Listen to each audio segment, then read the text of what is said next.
पवित्र श्रीमद् भागवत गीता, पवित्र चारों वेद, पवित्र कुरान शरीफ, पवित्र बाइबल, पवित्र गुरु ग्रंथ साहिब, पवित्र कबीर साहिब की वाणी में छुपे हुए गूढ़ रहस्य अर्थात तत्व को जानने के लिए कृपया अवश्य सुनिए जगत गुरु तत्वदर्शी संत रामपाल जी महाराज के मंगल प्रवचन।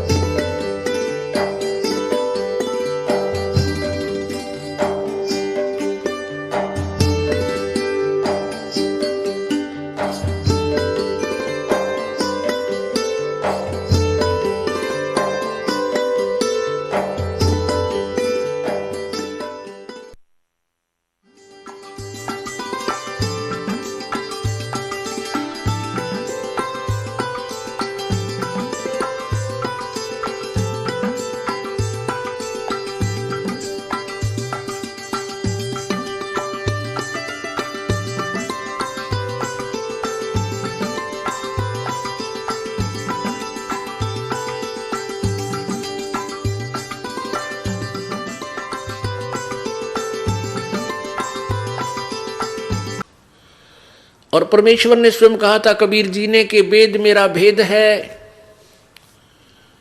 मैं ना वेदन के माही, और जौन वेद से मैं मिलूं वो वेद जानते नहीं। वेद ये चारों वेद, ऋग्वेद, यजुर्वेद, अथर्ववेद और सामवेद, ये चारों वेद परमात्मा कबीर जी की महिमा से परिपूर्ण है, उस पूर्ण परमात्मा की महिमा से परिपूर्ण है। लेकिन इन चारों वेदों में परमात्मा कबीर भगवान पूर्ण परमात्मा के पाने की विधि नहीं है। इसलिए परमात्मा कबीर जी अपनी वाणी में कहते हैं कि ये चारों वेद मेरा ही भेद बता रहे हैं, पर मैं मिलो वेदन से नाही, मैं इन चारों वेदों में वर्णित विधि से मैं प्राप्त नहीं हो सकता। और जौन वेद से मैं मिलूं वो वेद जानते नहीं। जिस वेद से मैं मिलूं यानी सूक्ष्म वेद से परमात्मा कबीर जी के पाने की विधि उसमें लिखी है, तो वो चारों वेदों में नहीं है, वो ये वेद जानते ना। आज सुबह के सत्संग में आपको ज्ञान दिया था, जानकारी दी थी कि आदरणीय गरीबदास साहिब जी को परमात्मा मिले। उन्होंने सतलोक में परमेश्वर के दर्शन किए और वही परमात्मा छुडानी गांव में, जिला झज्जर, हरियाणा प्रांत, भारतवर्ष में, वो सशरीर आए थे जिंदा महात्मा रूप बना के, और अपनी प्यारी आत्मा, उस श्रेष्ठ आत्मा, अपनी उत्तम आत्मा गरीबदास जी को मिले। उनको अपना भेद बताया, सचखंड दिखाया, फिर वापस छोड़ दिया। उस प्यारी आत्मा ने फिर आंखों देखा उस पूर्ण परमात्मा का ज्ञान अपनी एफिडेविट में, अपने एफिडेविट में, अपनी अमृत वाणी में, अपने अनुभव की वाणी में लिखा हुआ है। वो जो आपको ये दास रह रह कर सुनाता है, उस गरीबदास साहिब जी की अनुभव की वाणी परमात्मा प्राप्ति के उपरांत। तो परमात्मा कौन है, कैसा है, कैसे मिलता है, ये सारी विधि सब विस्तार से विवरण संत गरीबदास जी ने अपनी वाणी में लिखा है। अब आपके समक्ष एक गवाह आदरणीय संत गरीबदास जी महाराज हो गए कि कबीर इज गॉड, कबीर भगवान है और यही कुल का मालिक है, ये पूर्ण परमात्मा है। तो आदरणीय गरीबदास साहिब जी ने अपनी वाणी में क्या बताया है, अनंत कोट ब्रह्मंडे का एक रति नहीं भारे, सतगुरु पुरुष कबीरे हैं ये कुल के सिरजनहारे। ओए होए, अनंत कोटि ब्रह्मांड का वो ही रचने वाला है, और उसके ऊपर उनका इतना भी भार नहीं है कि अपने वचन से, अपनी शब्द की शक्ति से इन सबको घुमा रखा है। सब चक्कर काट रहे हैं उस परमात्मा के एक वचन से, कैसे चलो तुम, ये अपने आप चल रहे हैं। अब आपके समक्ष दूसरे गवाह वो प्यारी आत्मा जिनको परमात्मा प्राप्त हुआ वो बताते हैं। आदरणीय दादू साहेब जी, दादू साहेब जी जब 7 वर्ष के थे, 7-8 वर्ष के बालक थे, बच्चों में खेल रहे थे, वहां एक बूढ़ा बाबा बनकर यानी जिंदा महात्मा के रूप में परमात्मा प्रकट हुए। उनको तत्व ज्ञान से परिचित कराया और उस आत्मा को लेकर परमात्मा ऊपर सचखंड में गए, सतलोक दिखाया। उधर से दादू साहेब जी का शरीर अचेत हो गया, बेहोश हो गए, लेकिन मृत्यु नहीं हुई। आत्मा ऊपर चली गई, शरीर को जीवित रखा प्रभु ने। 3 दिन और 3 रात तक बेसुध पड़े रहे और जैसे सौपन देखते हैं ऊपर सतलोक सचखंड सब कुछ दिखाकर तीसरे दिन वापस छोड़ दिया। उसके बाद उस दादू साहेब जी ने, आदरणीय दादू साहेब जी ने परमेश्वर कबीर जी की कलम तोड़ महिमा गाई है। जिन मोको निज नाम दिया सोए सतगुरु हमार, दादू दूसरा कोई नहीं ये कबीर सिरजनहारे। कहते हैं दादू साहब कह रहे हैं कि जिन मोको निज नाम दिया, जिसने मुझे वो सही मंत्र दिया, निज माने खास यथार्थ नाम दिया, और सोए सतगुरु हमार, दादू दूसरा कोई नहीं यो कबीर सिरजनहार। ओए होए, ये परमात्मा, ये बंदी छोड़। अब उस परमेश्वर के कितने गवाह हैं जिन्होंने परमात्मा को देखा है। आपके समक्ष उन सभी गवाहों की अमृतवाणी सुनाई जाएगी। दादू नाम कबीर की जय कोई लेवे ओटे, उनको कभू लागे नहीं ये काल वज्र की चोटे। दादू साहब कह रहे हैं कि जो नाम कबीर जी के सच्चे नाम की जो ओट ले लेगा पूर्ण संत से उपदेश लेकर, उसको काल के वज्र की चोट कभी नहीं लगेगी। अब काल का वज्र माने एक भयंकर हथियार छोड़ दिया जाता था। वज्र होता था एक, जैसे आजकल मिसाइल होती है। कहते काल ऐसे गुप्त वज्र छोड़ देता है जिनके कारण जैसे कोई दुर्घटना होती है। अब काल के वज्र गुप्त कौन से हैं? जैसे दुर्घटना में एक ही परिवार के 3 आदमी मर गए, बता के बच्चा उस परिवार में। और किसी क्षेत्र में बाढ़ आ जाती है, हजारों की संख्या में व्यक्ति मृत्यु को प्राप्त हो जाते हैं। किसी क्षेत्र में भूकंप आ जाता है। आपने सुना होगा कहीं कोई एयर क्रैश हो जाता है, कोई हेलीकॉप्टर दुर्घटनाग्रस्त हो जाती है, कोई बसें दुर्घटना हो जाती है, कितने ट्रेन टकरा जाती है, या कहीं पर कोई ऐसा कोई बीमारी आ जाती है, कोई हार्ट अटैक होता है। ये काल के वज्र हैं। और जो परमात्मा कबीर जी की शरण में आ जाते हैं उनके ऊपर ये अटैक नहीं हो सकते। हम इसीलिए भगवान की खोज करते हैं। उनको अगर कोई बीमारी रोग हो जाता है वो भी ठीक होता है, परमात्मा ठीक कर देते हैं। तो इसलिए परमात्मा के विषय में दादू साहब कह रहे हैं कि उनको कभी लागे नहीं। दादू नाम कबीर की जय कोई लेवे ओट। नाम की ओट का तात्पर्य है जैसे आपने परमात्मा की शरण ले ली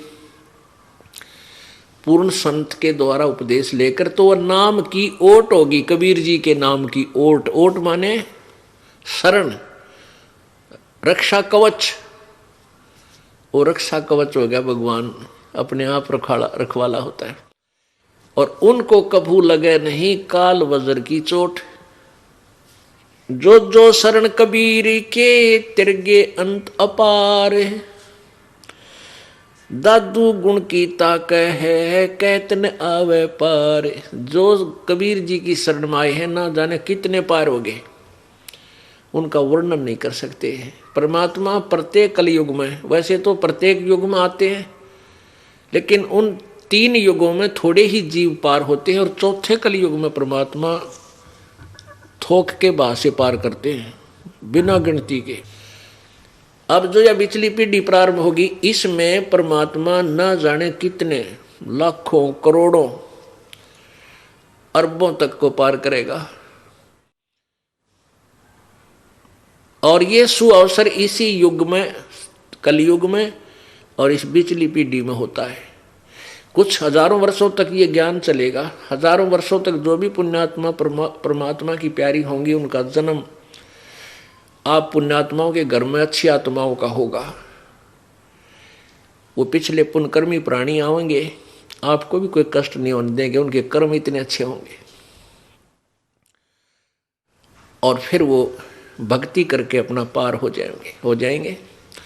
हजारों वर्षों के बाद फिर नास्तिकता फिर पनपेगी, लोग दुष्ट हो जाएंगे। अब देख रहे हो कितनी गिरावट आ गई है समाज में, भक्त मनुष्य समाज में जुल्म हुआ पड़ा गति। और अब इस ज्ञान से एक बार फिर सेट होएगा, भगवान से डरने वाली अच्छी आत्मा ऊपर आवेंगी, उभरेंगी, और निकम्मी आत्मा भी अच्छी हो जाएंगी इस ज्ञान को सुनकर। कोई किसी को दुखी नहीं करेगा, कोई लूटे खसोटे नहीं गा। उनको पता लग जाएगा किसके लिए कर रहा हूँ, और करूँगा तो फिर पाप भी मुझे भोगने पड़ेंगे। किसी का कोड लग रहा है, किसी की आंख फूट गई, किसी का कैंसर हो गया, किसी की जीभ कट गई, किसी का हाथ कटा पड़ा है, ये पाप कर्मों के परिणाम हैं। फिर जब को ये पता हो जाएगा कि ये जैसे जो हमें आपदाएं आती हैं, ये हमारे पाप कर्मों से आती है, फिर कोई बुरा नहीं कर सकता। अनजानपने में हाथ जला रहे हैं हम, अनजानपने में नंगे तार को, बिजली के तार को जिसमें करंट होता है उसको भी छू लेता है बालक, और मृत्यु को प्राप्त हो जाता है। और जब वो बड़ा होता है, समझदार होता है, उसको ज्ञान होता है कि इसमें भयंकर बिजली है, नंगे तार को आप भी हाथ नहीं लगाता और दूसरों को भी नहीं लगाने देता, दूर से आवाज लगाता कि इसके निकट ना जाना, इसमें बिजली है, मर जाओगे। तो पुण्यात्माओं, ये जो पाप अज्ञानता में कर रहे हैं, कोई मिलावट करता है, कोई चोरी कर रहा है, कोई लेकर नहीं देता, कोई झूठ बोल रहा है, कोई रिश्वत लेता है, ऐसे ऐसे जुल्म कर रहे हैं, कोई दहेज मांगता है, परेशान करता है किसी दूसरे को। और जो जिसके अधीन है, जैसे पत्नी अधीन है पति कर, वो अपनी पत्नी को तंग करता है तो पाप का भागी होता है। ऐसे ही जो जिसके अधीन है, वो तगड़ा आदमी अपने से नीचे वालों को परेशान करता है, उसको बहुत बुरा हाल होता है। तो फिर हमने डर लगेगा कि आत्मा परमात्मा की है, और इनको हम दुखी करेंगे तो प्रभु हमसे नाराज हो जाएगा, क्योंकि उसके बालक हैं ये उस धनी के बच्चे हैं। धनी के बच्चों को कोई तंग करता है तो उसकी फिर शात आया करे, उसकी खूब पिटाई करता है वो, तो फिर हमने डर लगेगा, फिर हम गलती नहीं करेंगे। तो ऐसे हम परमात्मा के इस ज्ञान को समझकर एक मानव बनेंगे। अब हम मानव नहीं रहे। कहते कुब्द कांचड़ी चढ़गी चित पे तू होया मनुष्य से नागरे, सूझे नहीं सजन सुख सागर बिना प्रेम बैरागरे। कुब्द कांचड़ी यानी ये कुमत रूपी कांचड़ी आपके ऊपर चढ़ गई है, मनुष्य के स्थान पर नाग बन गए, काग बन गए। जैसे काग क्या करता है, कौवा क्या करता है कि गधा जिसकी कमर टूटी हुई होती है, सारा दिन कार्य करने से जख्म बन जाते हैं कमर पर, पीठ पर, और जब वो जाता है बाहर चरने के लिए चारा, तो कौवा काग उसकी कमर पर बैठकर उस जख्म में चोंच मार के मांस खाता है। पुण्यात्माओं, आपके कोई खरोंच आ जावे और खरोंच के ऊपर कपड़ा भी लग जाओ तो आंखों में से पानी आओ, इतनी पीड़ा होती है। और उस गधे की पीठ पर कौवा बैठकर मांस नोचता है, वो कितना दुख दे रहा है अपने स्वार्थ में उस आत्मा को। ऐसे ही जो दुष्ट आत्मा दूसरों को सताते हैं, कोई चोरी करता है, कोई ठगी करता है, कोई रिश्वत लेता है, या वैसे दबाव बनाता है, मानसिक परेशानी पैदा करता है, गालियां देता है, बुरा बोलता है, बहन बेटी को तकता है, बोल तो लड़ने को तैयार होता है। ऐसी दुष्ट आत्माएं कहते तू होया मनुष्य नाग रे, अब नाग बन गया, काग की तरह जुल्म करने लग गया, इंसान नहीं रहा। तो इस तत्व ज्ञान से हम वास्तव में मनुष्य बनेंगे और मनुष्य से फिर देवता बनेंगे और देवता बनकर हम सतलोक जाएंगे। देव का अर्थ होता है अच्छी आत्मा, क्योंकि सतलोक के अंदर अच्छी आत्मा ही जा सकेंगी, जिनमें दया होगी, पापों से डरने वाले होंगे, प्रभु पर विश्वास करेंगे। जो जो शरण कबीर की ये तिरगे अंत अपार, दादू गुण के कहूं कहत न आवे पार। अब कलयुग के लास्ट में कृत घनी लोग हो जाएंगे, कोई मर्यादा नहीं रहेगी, छोटी आयु हो जाएगी, छोटा कद होगा। कलयुग के अंत में इस मानव की 20 वर्ष की उम्र होगी। 20 वर्ष में ये पैदा भी हो लेगा, जवान भी, युवा भी हो लेगा, बच्चे भी पैदा कर लेगा और मर भी लेगा। वैसे तो 15 वर्ष की रहेगी, क्योंकि 20 तो कोई एक आधा, 20 वर्ष तक तो कोई एक आधा मनुष्य जिया करेगा। जैसे आजकल लोग 100 वर्ष का हो गया वो फलाना, नहीं तो 80-90 में सबकी टिकट कट लेती है, सभी मृत्यु को प्राप्त हो जाते हैं। उस समय फिर 15 वर्ष की उम्र में तकरीबन मर लिया करेंगे। और कद कितना होगा, ये गिट्ठ जो है इस तरह 2 गिट्ठ का, यानी 1.5 फुट, हद 2 फुट का। और इतनी जनसंख्या हो जाएगी, इतने कृतघ्नी लोग हो जाएंगे, कोई धर्म को नहीं जानेगा, कोई मर्यादा नहीं, कति पशुओं जैसे व्यवहार, कच्चा मांस खाने लग जाएंगे। तो उस समय ये कलयुग का अंत होगा। और 5 वर्ष की लड़की, 5 वर्ष की लड़की की शादी हो जा करेगी और 5 वर्ष की लड़की संतान उत्पत्ति करने लग जाएगी। उसके बाद कहते हैं, और पृथ्वी के ऊपर, पृथ्वी के 3 हाथ यानी 4.5 फुट तक, 4.5 फुट तक उपजाऊ जमीन नहीं रहेगी। 4.5 फुट तक नीचे नीचे कोई उपजाऊ अंश पृथ्वी पर नहीं रहेगा। अब आप देख रहे हो, किसान फसल तैयार करते हैं और उसमें कितना ये खाद डालते हैं। अब तो लग रहे हैं पूरी स्पीड से धन इकट्ठा करने को, लेकिन आने वाले समय में यह पृथ्वी कति बंजर हो जाएगी, इसके अंदर उपजाऊ अंश नष्ट हो जाएगा और वर्षा नहीं हुआ करेगी, क्योंकि पापी प्राणियों के लिए वर्षा नहीं होती, पुण्यकर्मी प्राणियों के भाग्य से वर्षा होती है। ऐसे घास फूस और कच्चा मांस जीव जंतु खाकर के ये प्राणी मनुष्य जीव रहा करेंगे। उसमें 10वां अवतार आवेगा, नीकलंक नाम तय, और फिर इन सब कृतघ्नियों को मारेगा, काटेगा, गर्दन काटेगा, जैसे परशुराम ने क्षत्रिय काटे थे। उस समय भी कुछ आत्माएं 1-8% जो भगवान से डरने वाली होंगी वही बचेंगी।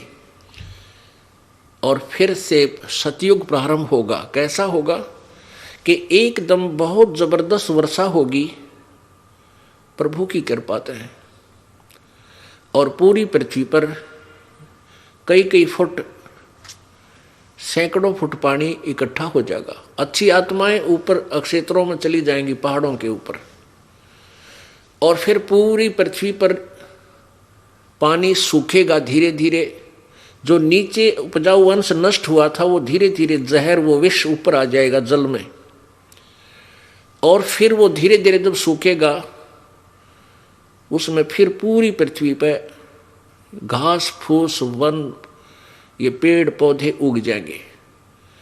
और फिर धीरे धीरे वो ऑक्सीजन जो अप्रदूषण फैल गया है, तो पूरी पृथ्वी पे जब हरे भरे वन हो जाएंगे, वो फिर उस ऑक्सीजन को छोड़ेंगे, कार्बन डाइऑक्साइड को ग्रहण करेंगे और धीरे धीरे वातावरण चेंज हो जाएगा और फिर से सतयुग प्रारंभ होगा। कहने का भाव ये है सारा कि अब ये जो अब समय है, अब से पहले कलयुग में अशिक्षित थे, शिक्षा नहीं थी, और परमात्मा 600 वर्ष पहले आए थे इसी उद्देश्य से कि इन कलयुग के लोगों को, प्राणियों को कुछ झटका दिखा दूं कि भगवान इसे काम करता है। अपनी समर्थता का प्रमाण देने के लिए आए थे 600 वर्ष पहले। वह पहली पीढ़ी थी,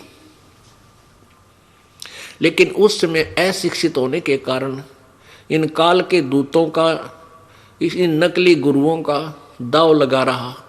ये लगा रहा कि कबीर अशिक्षित है, ये वेदों और शास्त्रों के बारे में नहीं जानता, झूठ बोलता है, ब्रह्मा विष्णु महेश अजरो अमर है। वो कहता है अजरो अमर नहीं है, इनके माता पिता हैं, इनका जन्म मृत्यु होता है।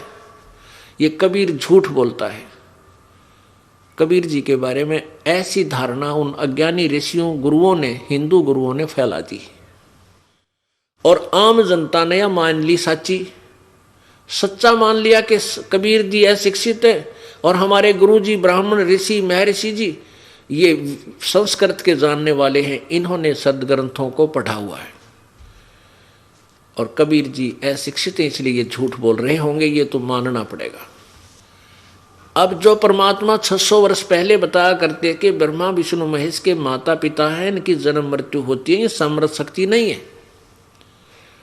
जैसा कि आपको सुबह के सत्संग में प्रत्यक्ष कराया था, श्री देवी पुराण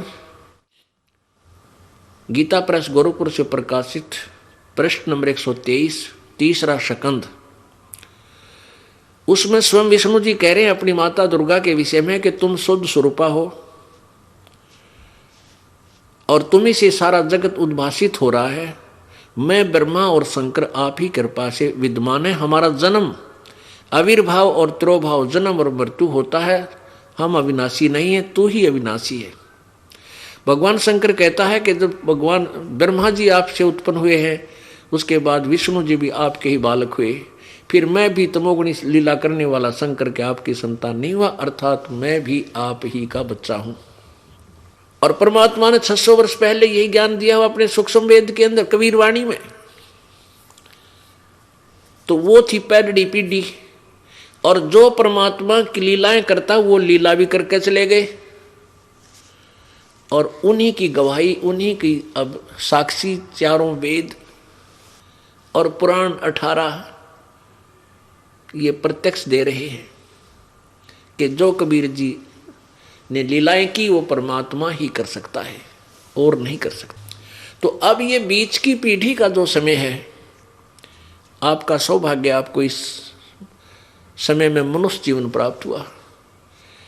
इस परमात्मा के पाने के लिए किसी विशेष जाति या मजहब की आवश्यकता नहीं, और ये नहीं समझना कि ज़्यादा पैसे वाले ही पार होते हैं, धनवान या उच्च जाति वाले नहीं। परमेश्वर कबीर जी ने ये भ्रमणा दूर करने के लिए और एक जुलाहा जाति में आए, और क्या कहते हैं कि जुलाहे का सुत आन कहाया जगत करे मेरी आंसी। ओए होए, कि मैं जुलाहे का बेटा कहलाया, यहाँ आकर के दुनिया मेरी मजाक उड़ाती है कि ये धानक है, कबीर है, जुलाहा है। इसलिए आए थे परमात्मा के उसमें छुआछात चरम सीमा पर थी। ब्राह्मण लोग कहते थे प्रभु की भक्ति करने का अधिकार, सदग्रंथों को पढ़ने का अधिकार केवल उच्च जाति वाले को ही होता है, और वो ब्राह्मण है। बाकी तीन वर्ण अपना अपना कार्य करते रहो। तो पुण्यात्माओं, परमात्मा ये बताना चाहते थे कबीर जी कि परमेश्वर मेरे पाने के लिए, परमात्मा पाने के लिए मेरे की तरह, जैसे मैं गरीब हूँ, क्योंकि प्रतिदिन जितना कपड़ा बुनते थे उसकी जो बुनाई आती थी उससे अपना गुजारा करते लीला कर रहे थे। परमात्मा ने, कबीर जी ने ये लीला की थी एक बिल्कुल गरीब व्यक्ति की, और अपना काम करते करते भक्ति करके ये रिहर्सल करके दिखाई थी, एक उदाहरण पेश किया था कि मेरे से गरीब तो कोई हो भी नहीं सकता, और मैंने भगवान पाया, यानी सह शरीर गए परमात्मा। अब आम व्यक्ति तो यही, भगवान तो नहीं मान रहे थे वो लोग, लेकिन इतना अवश्य मानते थे कि कबीर जी की भक्ति श्रेष्ठ है, क्योंकि वो सह शरीर चले गए। तो वो भक्ति जो करते थे, वो काम करते करते करते थे, ना घर छोड़ कर गए, ना जंगल में गए, और ना ही ब्राह्मण कुल में जन्म था, एक जुलाहे कुल में जन्म, और फिर भी पार हो गए। तो परमात्मा ने ये सब भ्रमणा मिटानी थी कि भाई परमात्मा पाने के लिए मनुष्य शरीर हो और पूर्ण संत मिल जावे, और भक्ति डट के करना, श्रद्धा से नियम में रहना। कोई भी जाति हो, किसी मजहब का हो, गरीब हो चाहे अमीर, रंक हो चाहे राजा, मर्यादा में रहकर सारे पार हो सकते हैं। तो पुण्यात्माओं, ये सौभाग्य है आपका कि आज आपको परमात्मा ने मनुष्य शरीर दिया है, और इस दास को भेज दिया ये खजाना लेकर, ये तत्व ज्ञान रूपी खजाना आपके लिए खोल दिया प्रभु ने इस दास के द्वारा। आपके पुण्यों का कोई वर्णन नहीं कर सकते, कितनी अच्छी किस्मत आप लोगों की, जो मनुष्य शरीर प्राप्त है इव कलयुग के इस बिछड़ी पीढ़ी में। और उससे भी भाग्यवान जो है, जो इस परमात्मा की शरण में आ चुके हैं, जो जितना देरी से आएगा उतना रोया करेगा बैठ के, उस बीते हुए समय को रोया करेगा बैठ के वो पात्मा। हे भगवान, पहले क्यों नहीं मिले? हे परमात्मा, ये बर्बाद हो गया मेरा जीवन। अब हम ये दास देख रहा है, कोई 20 वर्ष से, कोई 30 वर्ष से, कोई 40 वर्ष से अन्य पंथों के पास अपना जीवन बर्बाद करके अब आते हैं, ये ज्ञान सुनते हैं, अमृत वर्षा सुनते हैं, आंखों से आंसू नहीं सूखते उन बहन भाइयों के, और रोते हैं अपनी किस्मत को। हमारा दुर्भाग्य था कि कहाँ फंस गए थे जाकर, शुक्र है काल के जाल से निकल आए, वो तो काल के दूत है। कोई साधना नहीं, कोई ज्ञान नहीं, कोई सच्चा उनके पास नाम नहीं, किसी को नाम देने का, वो सच्चा नाम देने का अधिकार नहीं। सच्चा नाम में कोई ना उनके पास अधिकार, तो बात की बात है। तो इस प्रकार ये तत्व ज्ञान के आधार से पूरा विश्व एक बार पूर्ण रूप से मानव बनेगा। अब मानव नहीं है, मनुष्य के शरीर में कर्म सारे उल्टे किए जा रहे हैं। शराब पीवे, मांस खावे, अरे हुक्का पाड़े, ताश खेलें, जुआ खेलें, रिश्वत लुटें, माड़ी सी बात के ऊपर लट्ठम लट्टा भुंडे बोले, बहन बेटियां भुंडी तकें, शराब पी के गली में खड़ा होकर नंगे नाचे। बहन बेटियां भी डांस करती हैं, आदमी नाचे इन डीजे बजा के ब्याह शादियों में, कुछ खुशी हो जाए, अरे थारा गजब हो, नाच जाइयो, सारे नाचे, बाप नाचे, बेटी नाचे, हर पता फेरने हो कि ये मनुष्य है, ये मनुष्यों के काम होया करे। कोई शर्म लाज कति खत्म कर दी। तो काल तो ये चाहता है कि ये कति डांगर बन जा और बेशर्म बेहया बन जा, भगवान से दूर हो जा, और कति नंगा तांडव काल का हो जा।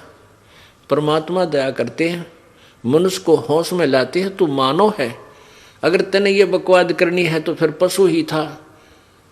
आजकल कैसे शरीर कपड़े धारण करने लगी हैं बहन बेटियां, एक कच्चे से मांडा इतना कपड़ा पहन ले बड़े बड़े शहरों में।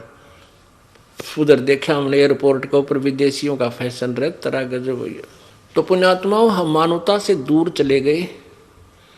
अब परमात्मा हमें मानव बनावेगा, इस ज्ञान से हम मानव बनेंगे और फिर देवता बनाएंगे, अच्छी आत्मा बनकर सतलोक चले जाएंगे भक्ति की कमाई से। और कमाई इतनी हो जाएगी आपकी, ये तरीका ऐसा है, ये विधि ऐसी है कि आपकी कमाई ढेर लग जाएगा भक्ति का, इतनी हो जाएगी बहुत गणी थोड़े ही समय में। और आपने इस काल का ऋण उतारना है, उस ऋण से मुक्त होकर ही आप सतलोक जा सकते हो। तो प्रसंग चल रहा है कि उस परमात्मा को किस किस ने पाया, उन्होंने फिर क्या गवाही दी, वो भगवान कौन है। दादू नाम कबीर का सुनकर का पैकाल, नाम भरोसे नर चले तो हो न बाका बाल।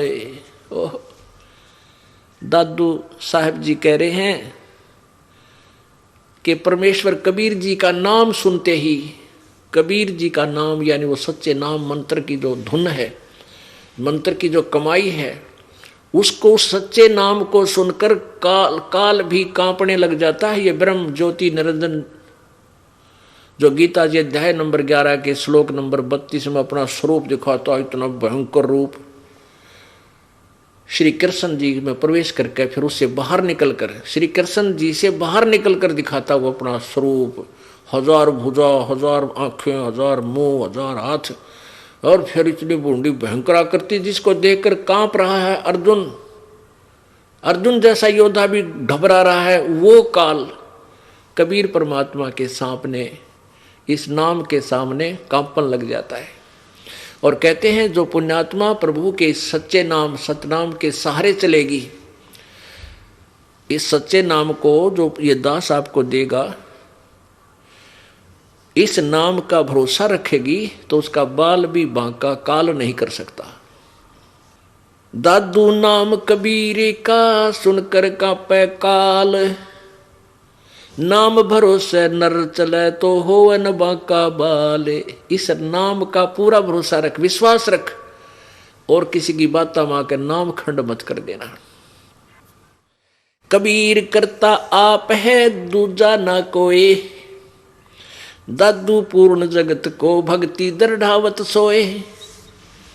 दादू साहब कह रहे हैं कि कबीर करता आप है, वो आप ही करतार है, सारी सृष्टि का रचने वाला है, और कोई नहीं है, दूजा नहीं कोई।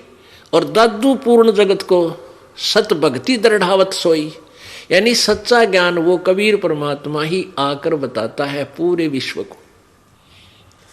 ठेका पूरा होवे जब सब कोई तजय शरीर, दादू काल गंजय नहीं जपे जो नाम कबीर।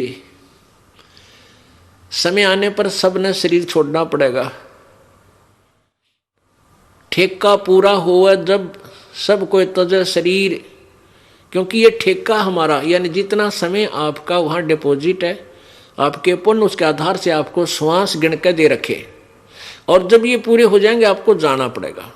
फिर दादू साहब कहते हैं कि जो सच्चे नाम से जुड़ा हुआ है उसको काल नहीं पकड़ सकता, उसको काल नहीं कैच कर सकता।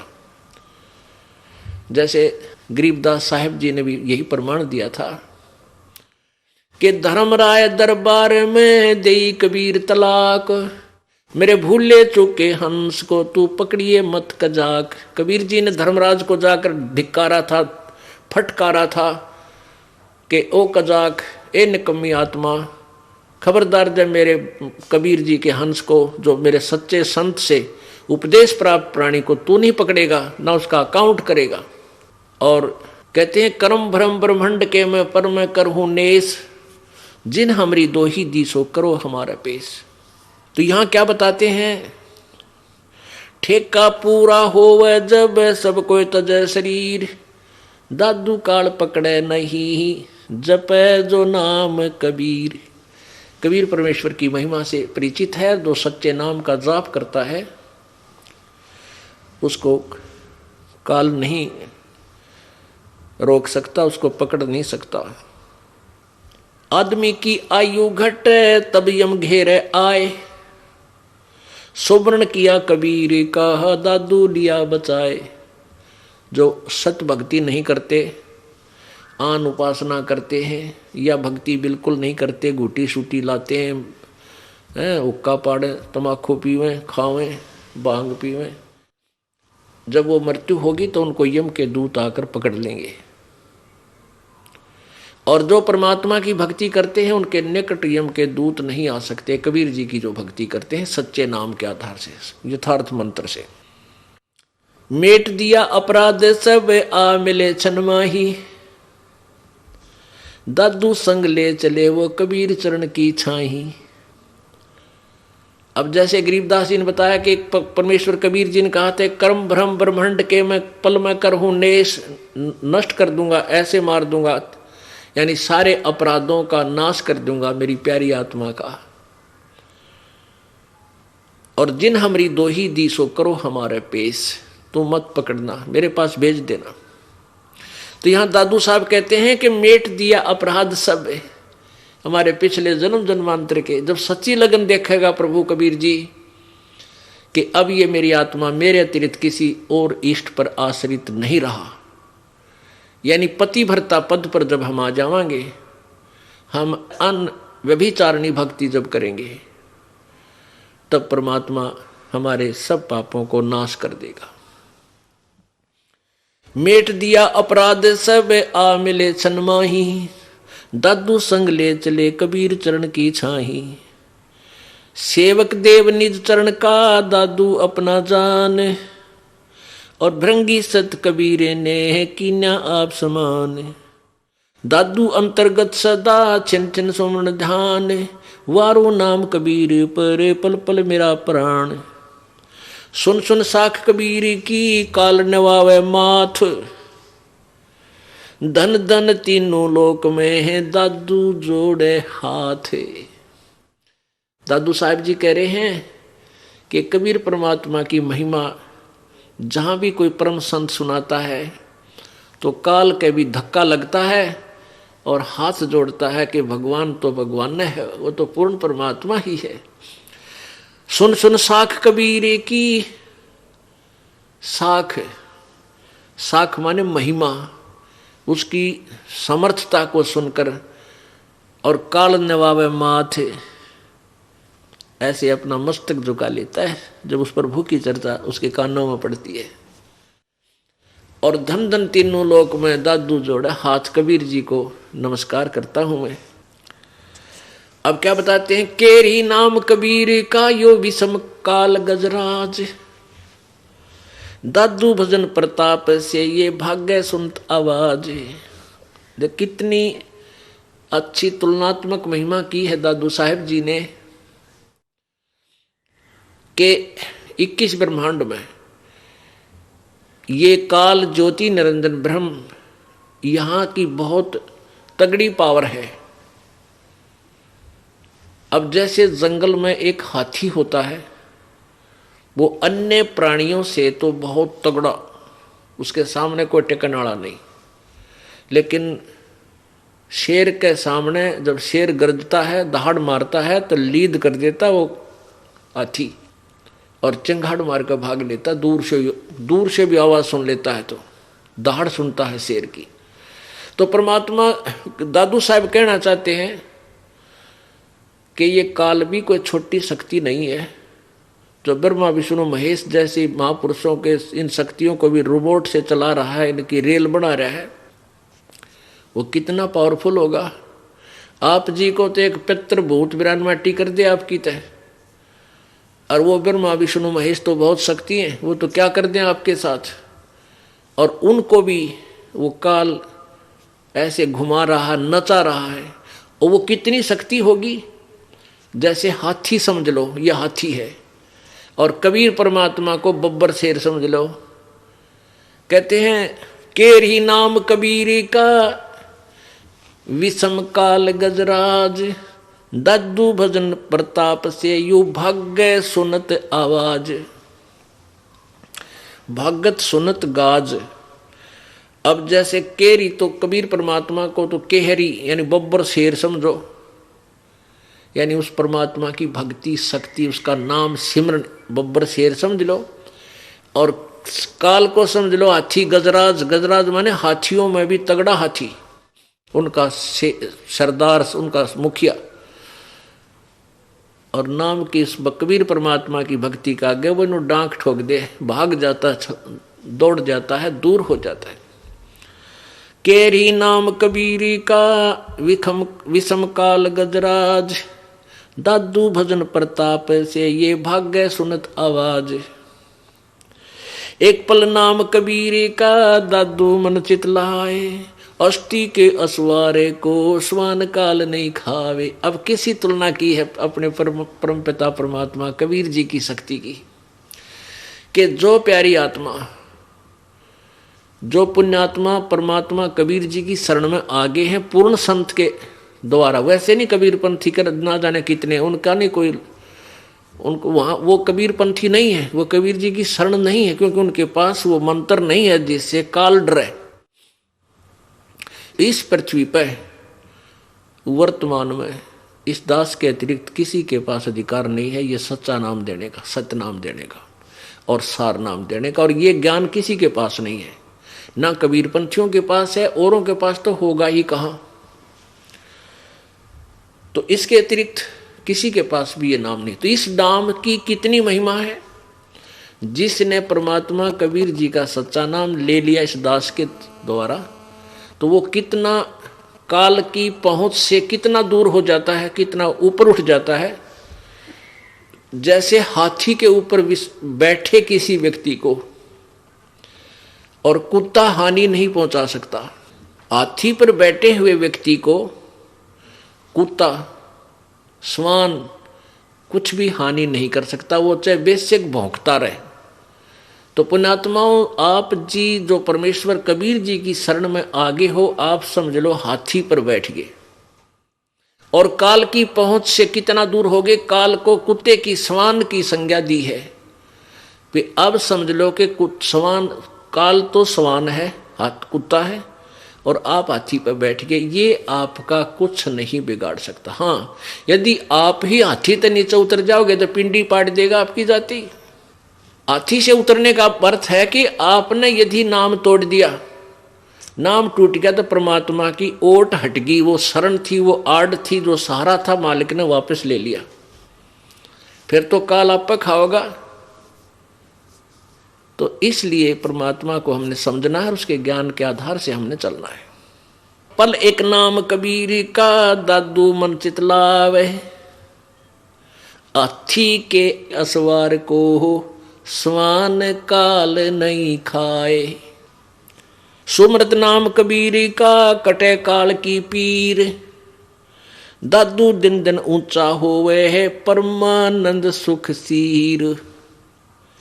परमात्मा के कबीर जी के सच्चे नाम का जाप करने से कटे काल की पीड़, ये काल के द्वारा दी गई यातनाएं, जो दुख आपको दिए जा रही हैं, सब समाप्त हो जाएंगे। और दादू पल दिन दिन ऊंचे हुए, यानी प्रतिदिन आप की भक्ति बढ़ती चली जाएगी और आपका उत्थान होने लग जाएगा, आपके संकट कटने लग जाएंगे। और फिर परमानंद सुखसीर, परमानंद यानी सबसे श्रेष्ठ आनंद सतलोक में आपका सीर होगा। सीर माने वहाँ आपका स्थान होगा, आपका हिस्सा होगा, आपका भाग होगा, पार्ट होगा, आपका वहाँ पर स्थान बन जाएगा, उसमें आपका सीर हो जाएगा, आपका पार्टनरशिप हो जाएगी। यानी आप वहाँ के भागीदार हो जाओगे, सतलोक के सुख के भागी हो जाओगे, सतलोक चले जाओगे।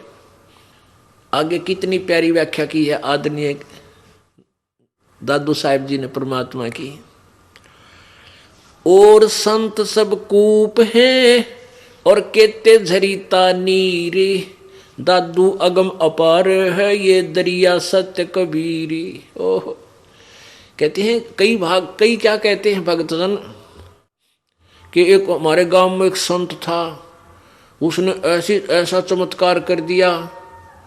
हमारे वहाँ एक बाबा जी था, उसने ऐसा कर दिया। और कहते हैं उन्होंने ऐसा चमत्कार कर दिया। तो उसके विषय में क्या बताते हैं कि जैसे भगवान विष्णु जी, भगवान शिव जी, श्री राम जी, श्री कृष्ण जी, ये भी राम हैं, ये भी साहब हैं, ये भी शक्ति युक्त हैं, ये भी मालिक हैं कुछ क्षेत्र के, और इनमें भी शक्ति है मिलती जुलती भगवान वाली। अब जैसे भगवान श्री कृष्ण जी अर्थात विष्णु जी ने राजा मोरध्वज का पुत्र ताम्रध्वज को आरे से चरवा के बीचों बीच कटवा दिया, लड़का मर गया ताम्रध्वज, और फिर जीवित कर दिया। अब ये शक्ति उनमें भी है, लेकिन श्री कृष्ण जी अपने सगे भाणजे अभिमन्यु को जीवित नहीं कर सके, जो कि महाभारत के युद्ध में प्रथम दिन मृत्यु को प्राप्त हो गया और पांडवों का कुल नाश हुआ था। और श्री कृष्ण की बहन सुभद्रा का वो पुत्र था, अर्जुन का बेटा, श्री कृष्ण का सगा भांजा और नहीं जीवित कर सके, क्योंकि अभिमन्यु का जीवन शेष नहीं था। उसका इतना ही जीवन था, इतनी श्वास थे, और मोरध्वज के पुत्र ताम्रध्वज का जीवन शेष था, श्वास शेष थे, आयु शेष थी, इसलिए वो उसको जीवित कर सके। अब ऐसे तुलना कर रहे हैं दादू साहब, और संत सब कूप हैं केते झरिता नीर, दादू अगम अपार है ये दरिया सत्य कबीर। जैसे कुछ तो ऐसे संत समझो थोड़ी बहुत राहत देते हैं, जैसे कूप कुआं होता है, वो कुआं एक परिवार का काम चला सकता है, 2 परिवारों का काम चला सकता है सिंचाई में, जैसे ट्यूबवेल लगा लिया या वैसे। और केते झरीता नीर, जैसे झरना बहता है, वो कुछ क्षेत्र को राहत दे सकता है, बस वो भी दे सकता है राहत, लेकिन कुछ क्षेत्र को। और दादू अगम अपारे है ये दरिया सत्य कबीरी। ओह, अब कबीर जी की अक्षमता समर्थता बता रहे हैं कि कबीर जी को समझो दरिया है, उसमें से अन्य नहर भी निकाल लो, पानी पी भी लो, सिंचाई भी कर लो, और तो भी उसका अंत नहीं आता। तो ऐसे समर्थ ये कबीर जी हैं। अपने आत्माओं, जब हमारे को जब ये पता चलेगा कि कौन परमात्मा कितनी अक्षमता का है, तो उसमें हम अपने आप ही उस परम पिता परमात्मा की तरफ आकर्षित हो जाएंगे, जो सर्व सुखदाई है, अजरो अमर है, जहां जाने के बाद हम कभी मृत्यु को प्राप्त नहीं होंगे। पुण्यात्माओं, इस ज्ञान से आपको जो ये तत्व ज्ञान आपको दिया जा रहा है, इसको ध्यानपूर्वक सुनो। आप पुण्यात्माओं विचार करो, आपको ऐसा ज्ञान दिया जा रहा है, इस ज्ञान के आधार से आप अपने आप सेट हो जाओगे, हमने कौन से भगवान की भक्ति करनी चाहिए। अब जैसे गीता जी अध्याय नंबर 2 के श्लोक नंबर 46 में कहा है कि अर्जुन, बहुत बड़े जलाशय की प्राप्ति के उपरांत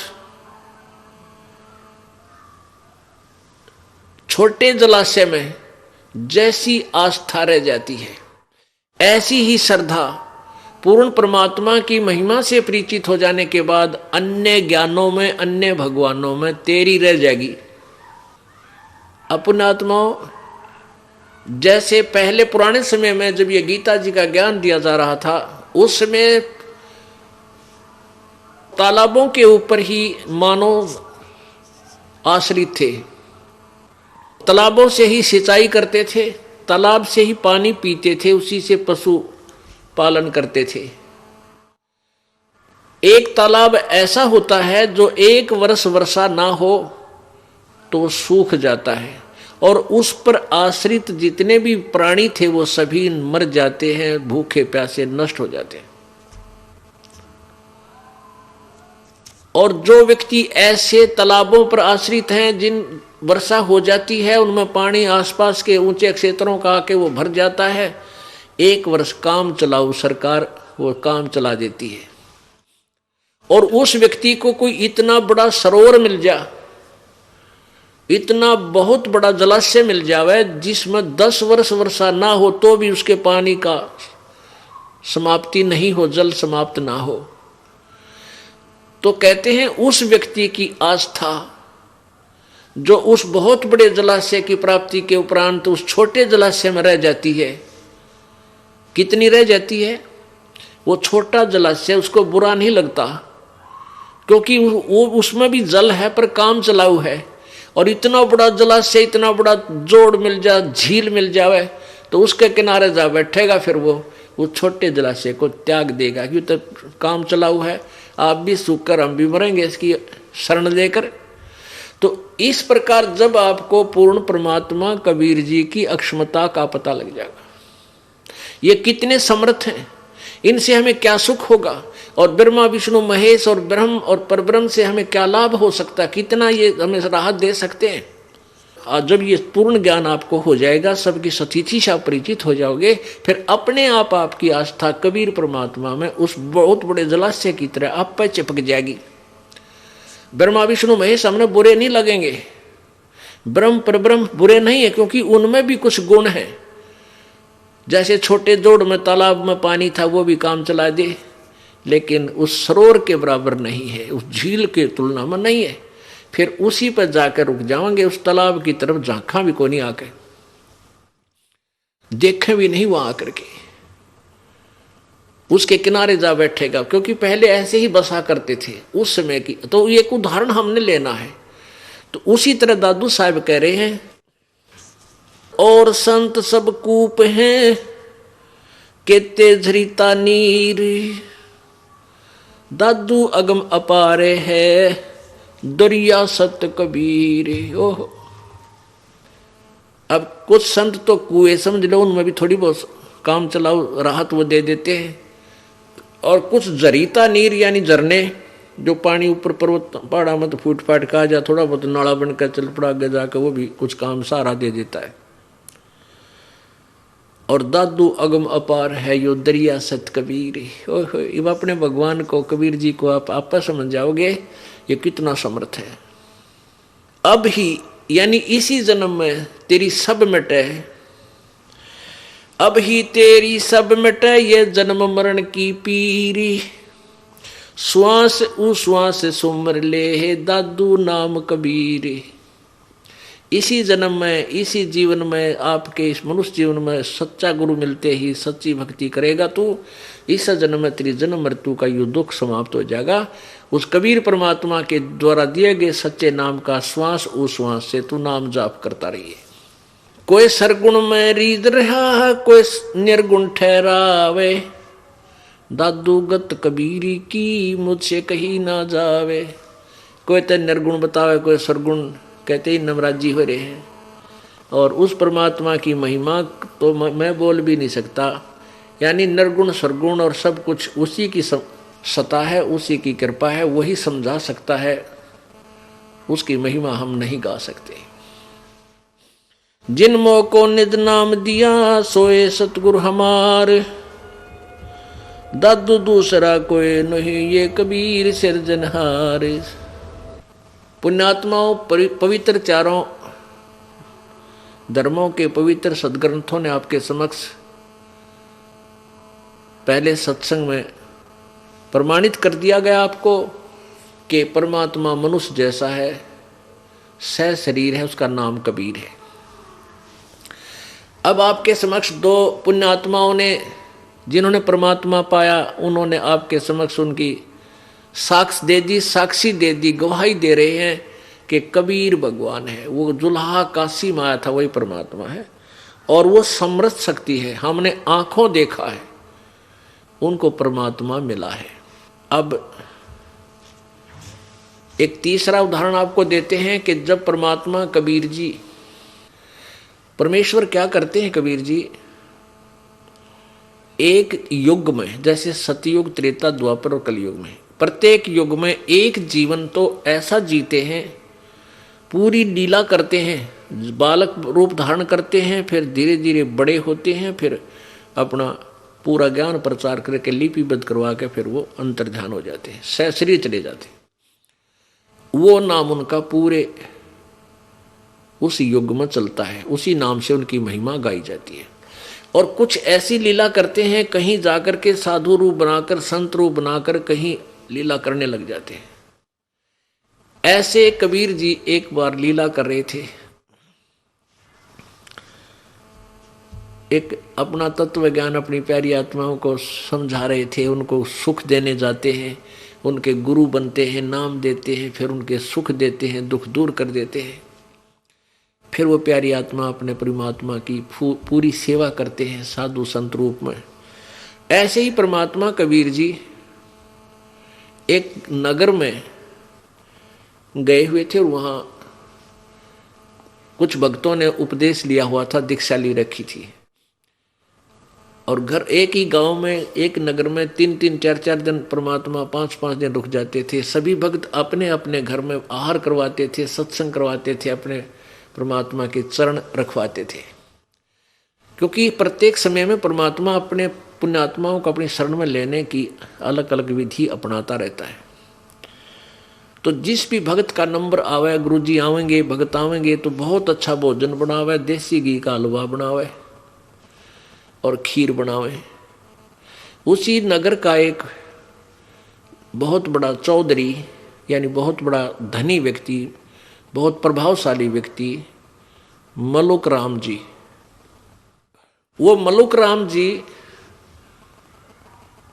जब सुबह फ्रेश होने के लिए सैर सपाटे को जाता और वापस आता, तो वापस आता तब उसने क्या देखता कि किसी ना किसी घर में हलवा बनाने की महक उठ रही होती है। हलवे की महक बहुत गजब की, वह दूर तक जाया करे। तो वो देखता भाई आज इस घर में हलवे की महक उठी थी, कल दूसरे में, परसों तीसरे में से हो रही। उसने पूछा किसी से, भाई ये क्या क्या कारण है, ये इन घरों में सी क्या खुशी मनाई जा रही है, रोज हलवे बने देसी घी का। तो किसी ने बताया कि इनके गुरुजी आए हुए हैं, उसकी खातिरदारी में उनकी सेवा में ये ऐसा कर रहे हैं। तो मलुकदास ने जी ने सोचा, ला देखो उस गुरुजी ने किसी ने ऐसे कान भर दिए कि ये मस्टंडा रहा है, यहाँ पर रोज हलवे पाड़ा है और मूर्ख बना रहा है, अपने नगर ने अपने गांव ने ठग के ले जाएगा। भगता ने बोला ने ऐसा आदमी दिखे है। तो उस चौधरी साहब ने सोची, ला देखो इस गुरुजी में क्या खासियत है। परमात्मा बैठे थे चारपाई पर गुरुजी रूप में और भक्त आसपास 10-5 बैठे थे, कुछ सेवा कर रहे थे। अब चौधरी साहब को सब जाने थे, उसकी बड़ा प्रभाव था। तो भगत जन एक तरफ हो गए, उसको आने दिया चौधरी जी को। मलुक राम जी कहने लगे, रहे कौन है तू? वो भगत बोले, जी हमारे गुरु जी है। मलुक राम कहने लगा, तू अपना करके क्यों नहीं खाता भाई, कि मैं धंधा करया करे, अच्छा जवान दिखा है, हस्त पूरा स्वस्थ शरीर तेरा, हष्ट पुष्ट है, तू काम करके खाया कर, क्यों दुनिया को गुमराह कर रहा है, क्यों ठगी करके खाता है। तो कबीर परमात्मा बोले, चौधरी साहब मेरे को परमात्मा बिना किए बिना धंधा करे दे रहा है, तो मैं क्यों करूं, मैंने क्या आवश्यकता धंधा करने की। चौधरी साहब बोला, वो मुझे क्यों नहीं देता बिना किए। परमात्मा कबीर जी बोले, तेरा विश्वास को ना भगवान का, इसलिए ना देता तेरे थे। बोला अच्छा मैं विश्वास करके देखूं, हाथ पाथ रख के बैठ जाऊं, कहीं दे देगा मुझे भगवान भोजन। परमात्मा बोले, अवश्य देगा जब तू विश्वास करेगा तो। अब एक शर्त रख दी उस मलुक राम ने, चौधरी ने, कि सुन ले बात बाबा जी, आज मैं ऐसे स्थान पर बैठूंगा, यदि आज तेरे भगवान ने मुझे भोजन खिला दिया तो मैं तेरा चेला बन जाऊंगा, शिष्य बनूंगा। और यदि आज मुझे भोजन नहीं दिया तेरे भगवान ने, तो मैं तेरे को पकड़ के अपना मजदूर लगाऊंगा और वहां अपने खेतों में काम करवाऊंगा, आजीवन तुझे मजदूर बंधक बना कर रखूंगा। मंजूर है? परमात्मा बोले, कति मंजूर है, पूरा मंजूर है, मुझे स्वीकार्य है। अब क्या हुआ कि मलुकदास चौधरी साहब अपने खेतों से दूसरे साइड में, जो उनके खेत थे उसकी बजाय दूसरे गांव की तरफ सीमा से पार जाकर और एक घने जंगल में एक वृक्ष के ऊपर चढ़ कर बैठ गया। कि देखता हूं आज मुझे यहां कौन रोटी खिला देगा। अब कहते हैं, सोचल छिद्र मैं करूं अपने जन के काज। परमात्मा कबीर जी कहते हैं, अपनी प्यारी आत्मा को ना जाने क्यों किस प्रकार शरण में ले लूं, के लीला करके। तो वहां उस जंगल में, उस वन में ये गडरिये थे, भेड़ बकरी चराने वाले। उनमें 2-4 वो गायें भी रखते थे। उनका कोई त्योहार था। वो कहने लगे, भाई खीर बना लो, आज अपना त्योहार है। उनने एक व्यक्ति 2 की ड्यूटी लगा दी कि भाई तू यहाँ खीर बना ले, दूध निकाल ले गौओं का, और हम इन बकरियों को आगे चरा लेते हैं थोड़ा दूरी पर जाके, फिर हम यहीं आ जाएंगे दोपहर के समय। तो उन्होंने क्या किया, उसी वृक्ष के नीचे वो खीर का पतीला चढ़ा दिया, चावल डाल दिए, दूध गिर दिया, लकड़ दिए बाल। अब क्या हुआ, थोड़ी सी देर में उन्होंने क्या देखा कि उसी रास्ते से कुछ घोड़ों पर सवार व्यक्ति आ रहे हैं। उन जंगल में रहने वाले व्यक्तियों को पता होता है कि ये घोड़े पर जो ऐसे आते हैं व्यक्ति, ये डाकू होते हैं। वो डाकू थे 10-12 घोड़ों पर। अब वो जो खीर बना हुए थे वह तो भाग गए, अक मारेंगे हम ना भाई, वो तो भाग गए दूर। और उसी वृक्ष के नीचे आकर के वो सभी घोड़ों वाले डाकुओं ने वहां अपने घोड़े रोक दिए और वहां देखा कि एक बहुत बड़े पतीले में और कोई वस्तु उबल रही है। एक उनमें से एक ने कहा कि देखियो इसमें क्या है। एक ने उतर कर देखा घोड़े पर, तो उसमें खीर इतनी बढ़िया, और वह भूख लाग रही डाकुआ ने। कहने लगे, अपने उस्ताद से कहा कि उस्ताद इसमें तो खीर है बहुत बढ़िया और भूख भी लग रही है, आ जाओ नीचे। तो वो कहने लगा, एक उनमें समझदार सा बोला रहा, नू तो देख लो कि देखो हमने मारने के लिए साजिश रच गया और इसमें कोई जहर गिर गया हो, गिर डाल दिया हो, इसका परीक्षण कर लो किसी पशु पक्षी ने खुआ के। उन्हीं के में से एक साथी कहने लगा, रहा वो बनाने वाला ऐसा कित भाग गया होगा, यही छुप रहा होगा कितने वो जड़ा में, देखो यही छुप गया होगा किस आसपास, देखा ध्यान करो। एक ने ऊपर देखा कि वो चढ़ रहा ऊपर, वो बैठा ऊपर बैठा चौधरी मलुक राम। उन्होंने सोचा ये डरता चढ़ गया ऊपर कि कदे डाकू मार दे। कहने लगे, भाई नीचे आ जा। अब मलुक राम ने बेरा नहीं था ये डाकू हैं, उन्होंने सोचा राह चलते होंगे। ने बोला, मैं ना उतरू नीचे। ने बोला, रहा नीचा हमने एक जरूरी काम है तेरे ते। ने बोला, ना हूं मैं नीचे, नहीं आओ तो कहने लगे मार रहे इसके गोली। ने बोला, गोली मत मारियो, नीचे आ जाऊंगा। वो नीचे आ गया। नीचे आ गया तो उन्होंने क्या किया कि उस जो पतीला ढक रखा था कि उसका ढक्कन, उसका ऊपर खीर निकाली और कहने लगे, ले इस खीर न खा, अब खाओगा तो यो मर लेगा जब मिला रखा होगा तो मलुक राम कहने लगा कि ना खाऊं खीर, मैं ना खाऊं खीर। उनका पक्का विश्वास हो गया कि इस दुष्ट ने इस समय कि मैं मिला रखा है, जहां तो ना खाता इसलिए नहीं खा रहा। उसका 2 मारे जूत गेर के, न बोले खा खीर, दे मुक्या दे लाता हूं छिड़ा पहला ते। और बोले, तेने पता हम कौन है? डाकू है डाकू। अब डाकू सुनते उसका कलेजा हिल गया चौधरी साहब का, और हाथ जोड़े अंदर अंदर प्रार्थना करे। वो पिटे ना जब ने कहे, हे महाराज जीवन आज बचा लो, आते ही आपकी शरण ग्रहण करूंगा, आपका नाम लूंगा, शायद आजीवन तेरी भक्ति करूंगा। भीतरे भीतरे पक्की आंबर वाली परमात्मा ने कूट छेद के। अब उसने खीर खाई, खा खीर, अब खा और खा, कति फुल कर दिया और आध घंटा वहां बिठा कर रखा, मरेगा तो आध घंटा मर लेगा। जब नहीं मरा उसने सारी कहानी बता दी कि तुमने तुम्हारा नाश कर दिया, मैं तो न्यू छुप कर बैठा था, आज मेरी एक बाबा जी की शर्त लाग रही थी, मैंने कुछ नहीं मिला, बनानी गए भागे। तब उन डाकुआं का पेटा भर गया कि भाई ठीक आदमी तो यो ऐसा नहीं था। उनने वह खीर बाद में खाई, उसको मारी ला तक भागी, दौड़ जाते वहां से, वो भाग गया। अब भागता सीधा अपनी जान बची, लाखों पाए, लौट के बुद्धू घर को आए। आते ही कबीर परमात्मा के पास पहुंचा और चरणों में गिर गया। कबीर जी बोले, परमात्मा बोले, चौधरी साहब भगवान ने कुछ करी सेवा तेरी, कुछ भोजन आहार कराया? ने बोला, जी तेरा भगवान तो मार मार खीर खिलावे है कि आपका भगवान तो पक्का है, मार मार खीर खिलाता है भगवान। तो परमात्मा कहते हैं, बेटा तेरा या चौंध लाग रही थी, भगवान जो चाहे सो कर सकता है।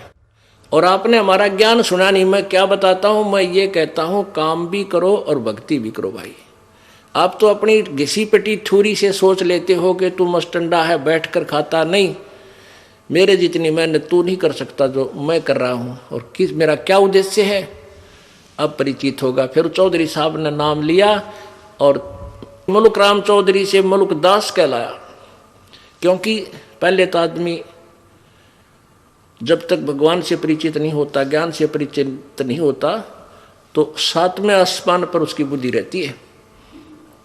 उसमें 100 विकार, अभिमान, जाति का, धन का, शक्ति का, अपनी ताकत का, पता नहीं कितने गोबर भरे रखे। और जब ज्ञान हो जाता है, जब वो जीव का जीव होता है, उसको पता है तू जीव है, तेरी कोई औकात नहीं है। मर्द गर्द में मिल गए वो रावण से रणधीर, कंस के सी चाणोर से वो हिरणाकुश बलबीर।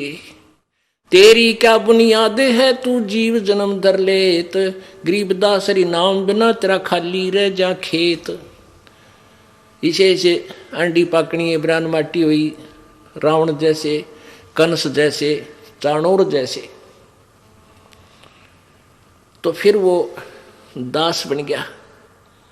परमेश्वर ने उनको अपनी शक्ति से सतलोक दिखाया। उस चौधरी साहब को अपना गवाह बनाना था इस बिचली पीढ़ी के लिए कि आने वाले समय में मेरे गवाह बने और मेरी प्यारी आत्मा मुझे पहचान सके, मैं पूर्ण परमात्मा हूँ, कबीर जी। ऐसे ही 3 दिन तक अचेत पड़े रहे मुलुक राम जी, मुलुकदास जी। और जब वापस आत्मा को छोड़ा, ओहो, फिर उसके बाद कलम तोड़ महिमा गाई अपने कबीर भगवान की। क्या कहते हैं? जपोरे मने साहेब नाम कबीर, जपोरे मने परमेश्वर नाम कबीर। एक समय गुरु बंसी बजाई कालंदरी के तीर, एक समय गुरु बंसी बजाई कालंदरी के तीर। सुर नर मुनि जन थकत बहे वो रुक गया दरिया नीर, जपोरे मन साहेब नाम कबीर, जपोरे मन परमेश्वर नाम कबीर। काशी तज गुरु मगहर आए दोनों दीन के पीर, काशी तज गुरु मगहर आए दोनों दीन के पीर। कोई गाड्डे कोई अग्न जलावे, ढूंढा ना पाया शरीर, जपोरे मन साहेब नाम कबीर, जपोरे मन परमेश्वर नाम कबीर। भाई 4 दाग से सतगुरु न्यारे अजरो अमर शरीर, 4 दाग से सतगुरु न्यारे अजरो अमर शरीर। दास मलूक सलूक कहते हैं खोजो खसम कबीर, जपोरे मन साहेब नाम कबीर, जपोरे मन परमेश्वर नाम कबीर। 4 दाग से सतगुरु न्यारे अजरो अमर शरीर, 4 दाग से सतगुरु न्यारे अजरो अमर शरीर।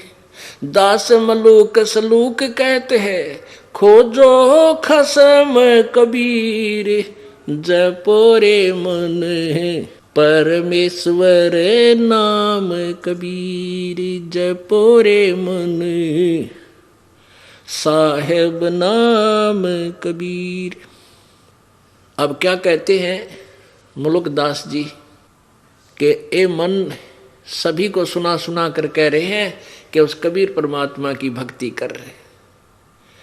वो कितना समर्थ है, क्योंकि पहले मुलुक राम जी श्री कृष्ण जी के पुजारी थे हिंदू धर्म में जन्म होने के कारण, और महिमा सुना करते थे कि श्री कृष्ण जी जब बंसरी बजाते थे पशु पक्षी आ जाते थे उनके पास, गायें भी बैठ जाती थी। तब मुलुकदास जी ने 1-2 प्रश्न किया था प्रभु जी से कि ऐसे ऐसे सुना है जी कृष्ण भगवान जब बंसरी बजाते थे वहाँ गौएं आ जाती थी, बैठ जाती थी, उनकी प्यार से सुनते थे। क्योंकि हम बहुत दिनों तक उस पुराने रंग में रंगे रह जाते हैं, थोड़ी बहुत श्रद्धा उनमें रह जाती है हमारी। उसको समाप्त करने के लिए प्रभु अपनी प्यारी आत्मा को अपने शरण में लेने के लिए क्या क्या लीला करता है। तो एक दिन परमात्मा ने कहा, चल भाई मुल्कदास, आज हम भी एक बंसुरी बजा के दिखावांगे तेरे उस जमुना के किनारे पे। परमात्मा ने ऐसे हाथ किया, हाथ में बंसुरी आ गई। वो कद्दे ना बजाया करते, वो तो मालिक थे। बंसुरी आ गई और फिर परमात्मा ने वह बंसुरी बजानी शुरू की उस कालंदरी यानी यमुना के तीर पे, किनारे पे। कहते हैं ऊपर से आसमान में देवता लोग भी नीचे को आगे अपने वाहन लेकर के आसपास छा गए और मुल्कदास चारों तरफ देख रहा है। पशु पक्षी भी आसपास आकर के बड़े शांतपूर्वक बैठ गए और दरिया का जल भी कति स्टेबल हो गया, डट गया, रुक गया जब परमात्मा ने वह बंसुरी बजाई। उसके विषय में कह रहे हैं, एक समय गुरु बंसी बजाई कालंदरी के तीर, एक समय गुरु बंसी बजाई कालंदरी के तीर। सुर नर मुनि जन सब थकत बहे, वो रुक गया दरिया नीर। जपोरे मन परमेश्वर नाम कबीर। अब तुलनात्मक बताते हैं, तुम श्री कृष्ण जी की महिमा गाते हो, अब कबीर जी की सुन लो। उन्होंने भी ये लीला करके दिखाई, उसमें ऐसा कमाल कर दिया। जैसे दादू साहब जी कहते हैं, और संत सब कूप हैं कहते जरीता नीर, और दादू अगम अपार है यो दरिया सत कबीर। तो वो समर्थता मुल्कदास जी भी कह रहे हैं कि कृष्ण जी ने भी बजाई होगी, बंसुरी बजाई थी। ये 100-200 गायें भी इकट्ठी हो जाया करती है। और एक दिन परमात्मा सतगुरु जी ने, कबीर जी ने बजाई थी, रहे गुरु जी ने। दरिया का पानी भी रुक गया, ये जल भी वहीं रुक गया, नो का नो खड़ा हो गया। और देवता सारे आगे तेरे कृष्ण ते भी ऊपर देख रहे थे। उस बंसुरी की इतनी प्यारी आवाज थी। काशी तज गुरु मगहर आए दोनों दीन के पीर, काशी तज गुरु मगहर आए दोनों दीन के पीर। कोई गड्ढे कोई अग्न जरावे, ढूंढा ना पाया शरीर। जपोरे मने परमेश्वर नाम कबीर। जैसे सुबह भी आपको बताया था कि बनारस में इन हिंदुओं के नकली गुरु ब्राह्मणों ने, ब्राह्मण 2 प्रकार के होते हैं प्यारी आत्माओं। एक तो परंपरागत केवल नाम का ब्राह्मण होता है और एक कर्म का ब्राह्मण होता है। अब जैसे किसी का कोई दादा परदादा 6ठी 7वीं पीढ़ी में कोई वैद्य होया करता, वैद्य, और वो इतना अच्छा वैद्य था, नब्ज पकड़ के बीमारी जान लेता था, रोग को जान लेता था, दवाई दे देता था, वो तुरंत स्वस्थ हो जाता था। 1-2 पीढ़ी तक भी उस कार्य को उनके वंशज करते रहे, तो वो उस वैद्य नाम से प्रसिद्ध हो गए। तो वो तो वास्तविक वैद्य थे। फिर उनके वंशजों को, पीढ़ियों को, जो सैकड़ों घर हो गए, वो ना तो पेट के दर्द की गोली जानते, दवाई जानते, और उनको भी वैद्य बोलने लगे सभी।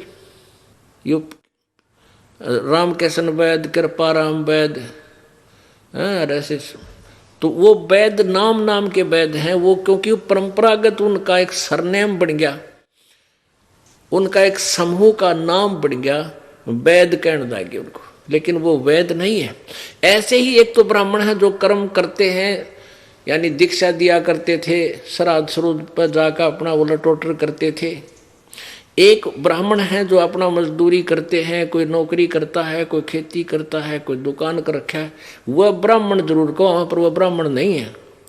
वो उन ब्राह्मणों की कैटेगरी में नहीं आते जिनके बारे में अब ये कथा सुनाई जा रही है। एक तो ब्राह्मण होता है कमाऊ, यानी अपना काम करके खावे। एक वह खाऊ, तो ये खाऊ ब्राह्मण थे जो लोगों ने गुमराह करके और मूर्ख बनाया करते थे। वो क्या कहते थे कि मगहर में जो मर गया वो गधा बनेगा, नरक में जाएगा, इसलिए मगर में कोई मत मरियो। और जो काशी में मरेगा वो सीधा स्वर्ग में जाएगा।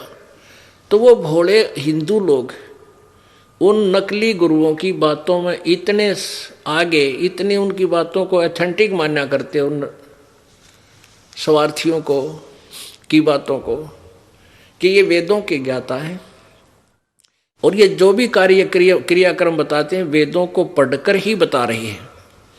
उन्होंने क्या बता रखा था कि जो काशी में मरेगा वो सीधा स्वर्ग जाएगा।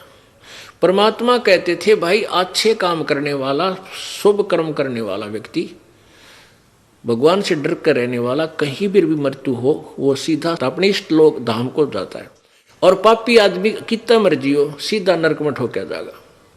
ये इनकी बातों को सत्य मत मानो, पर नहीं मानते थे कबीर जी की बात को। अब उन नकली गुरुओं ने कैसा जुल्म करवा दिया। पहले तो ये धारणा फैला दी कि वे जो काशी में मरेगा वो सीधा स्वर्ग जाओगा। अब पुण्यात्माओं, अभी तक हमने स्वर्ग का ही पता था कि स्वर्ग में चले जाओ बेड़ा पार हो जाएगा। अब स्वर्ग तो वैसे सबसे घटिया स्थान है। अब ज्ञान हुआ कि अपनी पूंजी को वहाँ स्वर्ग में मस्ती मार के खत्म कर देंगे पुण्यों को, फिर पाप के आधार पर नरक में जाएंगे। वो हमारे साथ सबसे बड़ा धोखा है। अब ज्ञान हुआ, लेकिन पहले हम स्वर्ग को ही उत्तम मानते थे। तो स्वर्ग प्राप्ति के लिए प्रत्येक आदमी ललायित था, प्रत्येक की इच्छा थी। तो बूढ़े बुजुर्ग अपने बच्चों से कहने लगे, बेटा अब हम बूढ़े हो गए हैं, हमारे लिए कोई व्यवस्था बनारस में कर दो, काशी में, ना जाने कब मृत्यु हो जाए, हम स्वर्ग चले जाएंगे।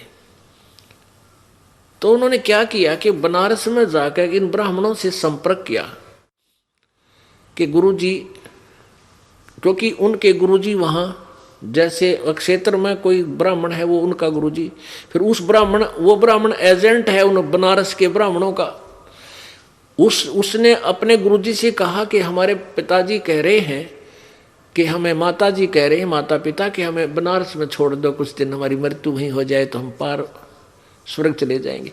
तो वो जो उनका गुरुजी था वो पहुंचा वहाँ बनारस में कि ऐसे ऐसे हमारे यजमान हैं, वो यहाँ कुछ दिन रहना चाहते हैं और क्योंकि वो यहाँ मरेंगे तो स्वर्ग चले जाएंगे। तो उन नकली गुरुओं ने कहा कि हम उनको यहाँ रख लेंगे, वो पैसे हमें दे देंगे, यहाँ जो किराए के पे मकान लेंगे उनका खाने खर्चे का हमें दे देंगे, तो और बढ़िया हो गया। तो उन ऐसे वो चारों तरफ से बूढ़े बूढ़े आदमी कति वृद्ध होले और उन बनारस के उन ब्राह्मणों के पास छोड़ने लगे। उनका जो भी महीने का खर्चा उन्हें कहा वो देने लगे। उनका खर्चा मान ले 10 रुपये होना था, वो 50 मांगा करते। अब अपने माता पिता के लिए, क्योंकि वहाँ धनी व्यक्ति ही जा सकता है, ऐसा वहाँ कर सकता है, तो उन धनी व्यक्तियों ने अपने पिताजी के लिए ये कार्य भी शुरू कर दिया। उसका हो सकता है ये 1 साल जीवें, 2 साल जीवेंगे, वहाँ इनकी व्यवस्था करवाने लगे। अब उन स्वार्थियों के मुश्किल होगी, उनका फांसी गल गई गल में। अब एक ब्राह्मण के घर में 10-10 बूढ़े, 10-10 बुढ़िया इकट्ठी होगी। अब बूढ़ा देख के मुश्किल हो जाए, संगवाना जाए, आड़ी बीमारी हो जाता घर में, और वो 10-10 आफत मोल ले ली उन नकलियों ने स्वार्थ में, पैसे के लालच में। तो वहाँ 150-200 ब्राह्मण थे। उनने सोची वह तो बात बिगड़ गई, इबिन बुढ़िया ने क्यों कर संगवावा। उनने मीटिंग करी नकमी आत्माओं ने, जालिमों ने। उन्होंने क्या किया कि गंगा के किनारे एक मानस काटने का हत्था बना दिया, एक हत्था बना दिया, यानी एक ऐसी स्थान बना दिया कि उसमें एक गुफा बनाई कती किनारे पे, और उस गुफा को एक ईंटों के आरस बना दी ऐसे, और उसके अंदर एक आरा फिट कर दिया लकड़ी काटने का, आरी, जैसे आरे से करौंत बोलते हैं उसको, करौंत, और उसकी हैंडलिंग, उसको कंट्रोल कर दिया थोड़ी दूरी पे। उस साइड में अलग से स्ट्रक्चर बना दिया और उसका रस्सा खींच दिया अंडरग्राउंड, और वहाँ एक ऐसा बढ़िया तकत सा प्लेटफार्म सा बना दिया। फिर ये अफवाह फैला दी कि भाई जो स्वर्ग जाना चाहता है, भगवान की तरफ से एक करौंत आता है, करौंत आरा, जो जल्दी स्वर्ग जाना चाहता है वो गर्दन कटवा ले वहाँ करौंत से, और वो सीधा बहुत शीघ्र स्वर्ग चला जाएगा। अब बुढ़ापे में आदमी उठा जाना, बैठा जा, कदे खांसी उठा, कदे आँख तो दिखा नहीं कि तब पड़ जा। तो उनने सोची मरना तो आज भी है, बुढ़िया ने सोची, बुजुर्गों ने, मरना कल भी है। अरे देख कितना बढ़िया काम हमारे गुरुजिया ने बता दी, भगवान का आदेश हो गया और ऊपर से परमात्मा की तरफ से क्रोध आता है। और उसकी फीस रख दी एक्स्ट्रा कि अभी जो 100 रुपये देगा भगवान का, फिर उसके बाद हम वो भगवान को प्रसन्न करने के लिए बहुत क्रियाएं करनी पड़ती है, तब वो क्रोध आएगा। ऐसा कोई फीस रख दी उसकी। अब उन बुजुर्गों ने सोची मरना तो हमने है ही, यहाँ हम भी दुखी हो रहे हैं और ये ब्राह्मण लोग, ये गुरु जी से कच्चा पक्का भोजन देते हैं यहाँ पर, वो दुखी होंगे। तो उन्होंने सारी स्कीम बनाकर अपने बच्चे बुला लिए, जो हिम्मत सी करता था उनमें से मरण की, और कहने लगे बेटा हमने मृत्यु तो होना ही है। गुरु जी कह रहे हैं ऊपर एक आरा आता है, क्रोध भगवान की तरफ से, वो उसी पर चलता है जिसकी वहाँ चाह होती है, और मरना तो हमने है बेटा, इसकी इतनी फीस लगे, 1 साल में आपकी इतनी खर्चा हो जाएगा और इतनी फीस ये मांगते, इनको दे दो। अब अपने माता पिता के लिए सभी ये चाहते हैं भाई इनकी इच्छा पूरी हो, और वो भी स्वीकार कर ली। अब वो क्या करें, उस आदमी ने वहाँ लेटा दें उस प्लेटफार्म पे, और वहाँ खड़े होकर आवाज लगावें, हे परमात्मा इस प्यारी आत्मा को स्वीकार करियो। उधर वो कंट्रोलर समझ जाते का आदेश हो गया, वो घुमा देते, उस रस्से ने ढीला कर देते, क्रोध सीधा आ जाता नीचे उसका एक रस्सा और बांध रखा था दूर, और फिर उसको एक उधर खींच लेता, वो उधर 2-3 पता था 2-3 बार आंधे गर्दन कट लेगी, और उसको वहीं गंगा में बहा देते थे।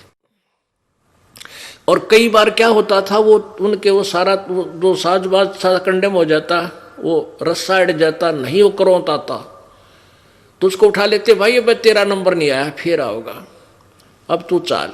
तो और पक्की हो जाती है तेरा गजब, तो भगवान ने की तरफ से आवे, क्यों बोले आत्मा थी, विश्वास करते थे मालिक पे। अब ऐसा जुल्म भी इन नकली गुरुओं ने स्वार्थवश हमारे साथ कर दिया, वो कसाई का काम भी करने लगे, और हमने वो भी स्वीकार कर लिया परमात्मा पाने के लिए। तब परमात्मा ने उनका अंधेरा हटाने के लिए कहा था कि ये जालिम लोग हैं, ये क्रोध भगवान की तरफ से नहीं आता, इनके स्वार्थ की तरफ से आता है। लेकिन हम इतने अपने गुरुओं पे इतने अंधविश्वासी थे कि हम कबीर जी के शत्रु हो गए। उनके कहने थे कि ये झूठा है, कपटी है, ये कबीर ब्रह्मा विष्णु महेश जी को बुरा कहता है, ये देवताओं का, हमारे हिंदू धर्म का शत्रु है। तो परमात्मा कहते हैं कहूँ सच्ची ये मानना झूठी। परमात्मा क्या कहते थे, निरंजन धन तेरा दरबार, निरंजन धन तेरा दरबार, जहाँ पर तनिक न न्याय विचार। निरंजन धन तेरा दरबार, जहाँ पर तनिक न न्याय विचार। भाई वैश्या उड है मुल मुल खासा, गल मोतियों के आर। वैश्या उड है मुल मुल खासा, गल मोतियों के आर। पति भर्ता को मिले न खादी, वो सूखा निरस आहार। निरंजन धन तेरा दरबार, निरंजन धन तेरा दरबार, जहाँ पर तनिक न न्याय विचार। भाई पाखंडी की पूजा जग में, संत को कहें लबाड़। पाखंडी की पूजा जग में, संत को कहें लबाड़। अज्ञानी को परम विवेकी, ज्ञानी को मूड गंवार। निरंजन धन तेरा दरबार, निरंजन धन तेरा दरबार, जहाँ पर तनिक न न्याय विचार। कह कबीर सुनो भई साधो, यहाँ सब उल्टा व्यवहार। कहें कबीर सुनो भई साधो, सब उल्टा व्यवहार। सच्चों को तो यो झूठा बताओ, इन झूठों का एतबार। निरंजन धन तेरा दरबार निरंजन, धन तेरा दरबार जहां पर तनिक न न्याय विचार।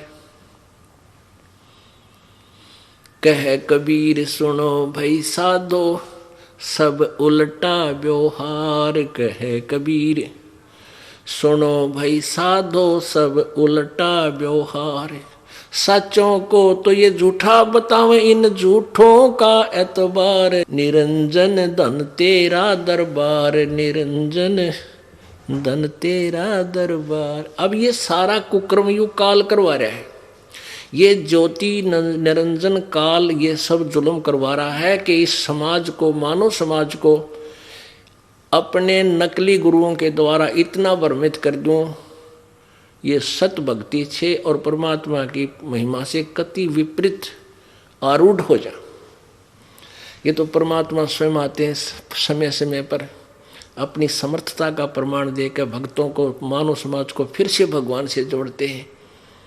इस पिछली पीढ़ी के लिए ये चाहते हैं कि पिछली पीढ़ी तक मनुष्य में परमात्मा की आस्था बनी रहे। नहीं तो ये काल चाहता है ये नास्तिक हो जाएं, ऐसी साधना करवा दें इनसे नकली लोग संत कि इनसे कोई भगवान से कोई लाभ ना हो, और ये सब कहने लग जाएं कि परमात्मा कहीं नहीं है, झूठ बोलते हैं। जैसे पूरा चीन नास्तिक हो गया, रूस नास्तिक हो गया। क्यों हो गया? क्योंकि उन्होंने महात्मा बुद्ध की शरण दी। महात्मा बुद्ध के पास भक्ति नहीं थी, केवल पूर्व जन्म की कमाई थी, जिसके कारण कुछ एक चमत्कार हुए, जिससे उनके वचन में शक्ति थी, काल का भेजा हुआ था। और आज वो नास्तिक हो गए क्योंकि उसके द्वारा बताया गई साधना से ईश्वरीय लाभ ना मिला किसी को। और काल यही चाहता है कि लोग नास्तिक हो जाएं, मांस खाने लग जाएं, शराब पीने लग जाएं और भगवान से दूर हो जाएं, पापी हो जाएं। अब देखो मुसलमान समाज में मांस ने किस तरह खाए हैं। ईसाई समाज में देख लो, मांस की आंट नहीं, शराब की आंट नहीं, तो सिगरेट की कोई उनके लिए मर्यादा नहीं। ऐसे ही सिख समाज में मांस और शराब तो ऐसी होगी जैसे दूध और दही पिया करे। ऐसे हिंदू समाज में आग लगी। तो काल ये चाहता है कि मैं इतना गिरा दूं कि जो भक्ति युग आवे तब तक ये कति नास्तिक हो जाए और कति दुष्ट हो जाए। लेकिन परमात्मा कहता है मेरी आत्मा, मेरी प्यारी आत्माओं को मैं आप सुधार लूँगा। मेरे पास वो शक्ति है, मेरे पास वो ज्ञान है, वो भक्ति है, न मांझ धो के फिर साफ कर लूँगा अपना ने और भक्ति योग बना लूँगा। इतनी समर्थता है मालिक के ज्ञान में। और ज्ञान सब ज्ञानड़ी, ये कबीर ज्ञान सो ज्ञान। जैसे गोला तोब का अब करता चले मैदान। अब परमात्मा का ज्ञान इतना जबरदस्त है, ऐसा अटैक करेगा अज्ञान के ऊपर, ऐसा आक्रमण करेगा जैसे तोब का गोला सब किले और मकान ढा के कति मैदान बना देता है। तो पुण्यात्माओं, परमात्मा ने कहा भी मैं मगर में शरीर छोड़ूंगा और तुम देख लियो मैं कहाँ जाऊंगा। तो परमात्मा ने वहाँ मगर में जाके, जहाँ मरने से ये ब्राह्मण लोग कहते थे वहाँ गधा बनता है, नरक में जाता है। तो परमात्मा ने कहा भी मैं सच्ची भक्ति करता हूँ, पूर्ण परमात्मा की करता हूँ और तुम्हारे इन भगवानों की नहीं करता हूँ। और आप देखना मैं मगर मरूंगा और वहाँ देखना कहाँ जाता हूँ। तो उस समय कबीर परमेश्वर जी के वीरदेव सिंह बघेल काशी का राजा और बिजली खां पठान मगर का नवाब दोनों शेष हो चुके थे। तो परमात्मा ने मगर में जाकर मरने की यानी शरीर छोड़ने का ऐलान कर दिया। बनारस से भी बहुत लोग देखने के लिए गए, राजा भी गया, सेना ले गया कि वहाँ कबीर जी मृत्यु होगी, शरीर छोड़ेंगे, हम अपने गुरुदेव का शरीर यहाँ लाएंगे बनारस में और हिंदू रीति से उनका संस्कार करेंगे।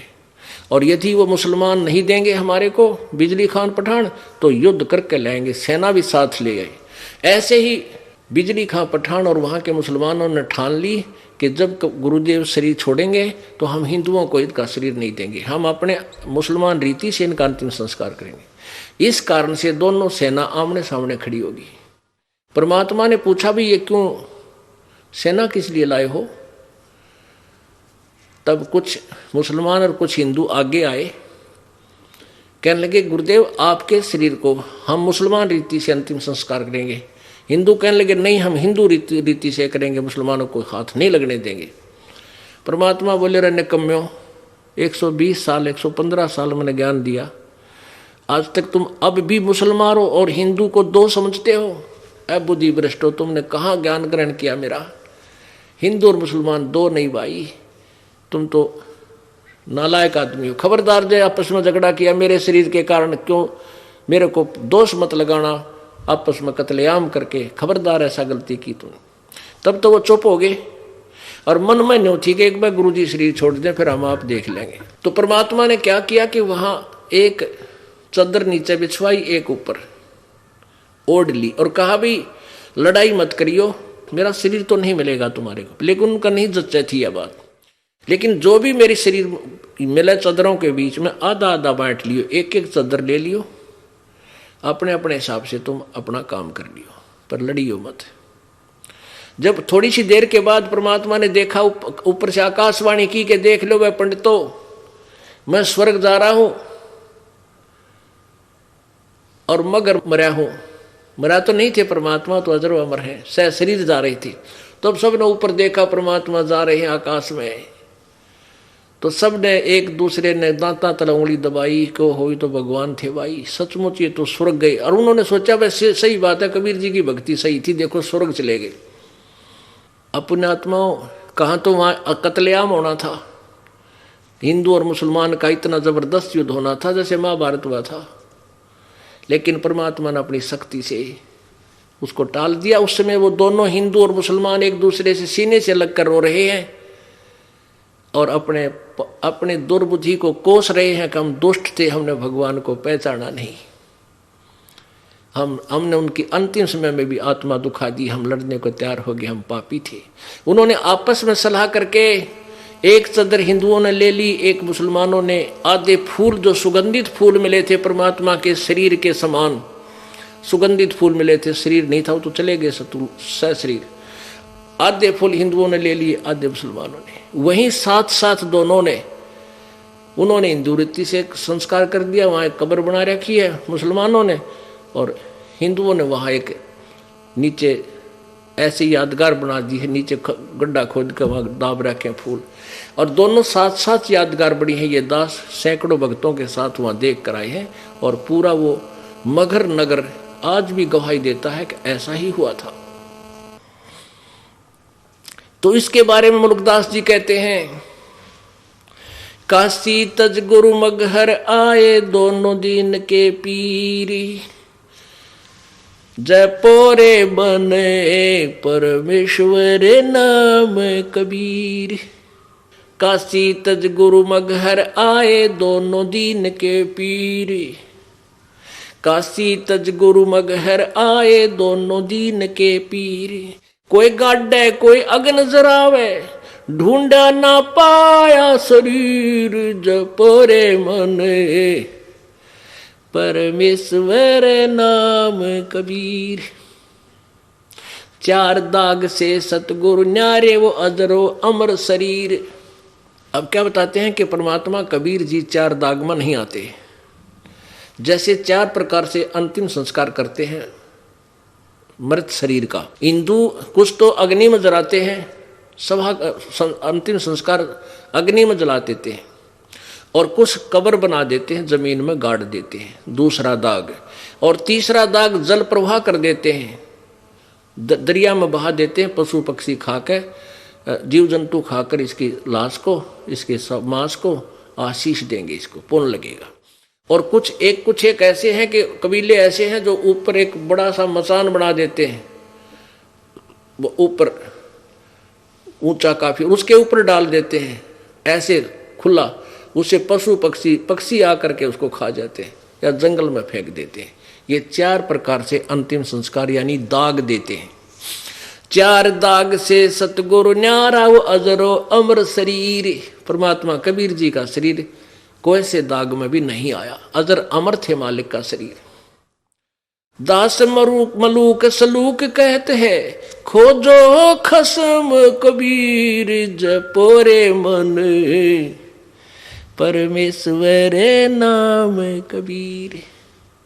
अब कहते खोजो उस खसम कबीर, खसम कबीर को खामिद मालिक, वो सबका मालिक सबका स्वामी, उस खसम को, उस सब के स्वामी को उस अपने निज मालिक को, उस कबीर को ढूंढो, उस परमात्मा की भक्ति करो। बोलो सतगुरुदेव।